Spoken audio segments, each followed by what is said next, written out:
मुंशी प्रेमचंद का उपन्यास गोदान ब्रिटिश राज के दौरान ग्रामीण भारत की सामाजिक आर्थिक स्थितियों की आलोचना है। इसके मूल में यह मानवीय पीड़ा, शोषण और सम्मान और स्वतंत्रता के संघर्ष की कहानी है।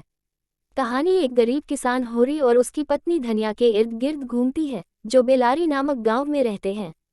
होरी की सबसे बड़ी इच्छा एक गाय रखने की है, जो गांव में प्रतिष्ठा और धन का प्रतीक है।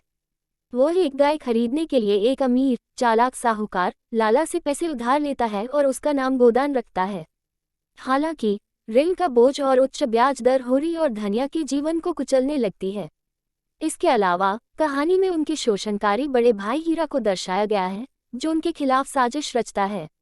एक अवसर पर हीरा ने गोदान को जहर दे दिया, जिससे उसकी मृत्यु हो गई और होरी ग्राम पंचायत द्वारा लगाए गए भारी जुर्माने का भुगतान करने में असमर्थ हो गया और कर्ज में डूब गया।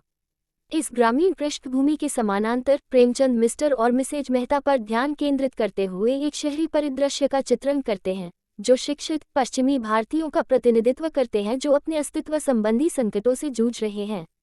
श्री मेहता एक प्रबुद्ध, संघर्षशील बुद्धिजीवी हैं, जबकि उनकी पत्नी सेवा उनके प्रेमहीन विवाह के खालीपन से संघर्ष करती है।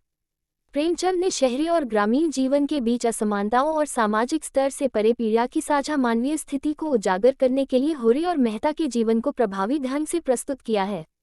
होरी के बच्चे गोबर और सोना भी जाति और वर्ग की गतिशीलता के शिकार बन जाते हैं। गोबर शहर में बेहतर जीवन की तलाश में गांव छोड़ देता है, लेकिन खुद को शहरी जीवन की उलझनों में फंसा हुआ पाता है। चरमोत्कर्ष में कहानी तब मिलती है जब होरी कर्ज का बोझ और सामाजिक दबाव सहन करने में असमर्थ हो जाता है। उसकी मृत्यु हो जाती है। उसकी अंतिम इच्छा उसके नाम पर गोदान गाय का दान करना है। विडंबना यह है कि श्री मेहता इस इच्छा को पूरा करते हैं, यह महसूस करते हुए कि समाज को वापस देने से उन्हें उद्देश्य की प्राप्ति होती है।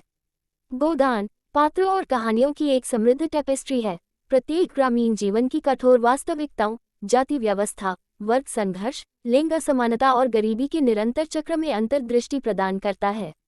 यह उपन्यास उस समय की सामाजिक आर्थिक असमानताओं, उच्च वर्गों के पाखंड और सम्मान और अस्तित्व के लिए निम्न वर्गों के लगातार संघर्ष पर एक तीखी टिप्पणी है। गोदान के माध्यम से प्रेमचंद सहानुभूति, समझ और सामाजिक न्याय की आवश्यकता पर जोर देते हैं। यह न केवल भारत में बल्कि दुनिया भर में सामाजिक असमानताओं की एक प्रासंगिक आलोचना बनी हुई है।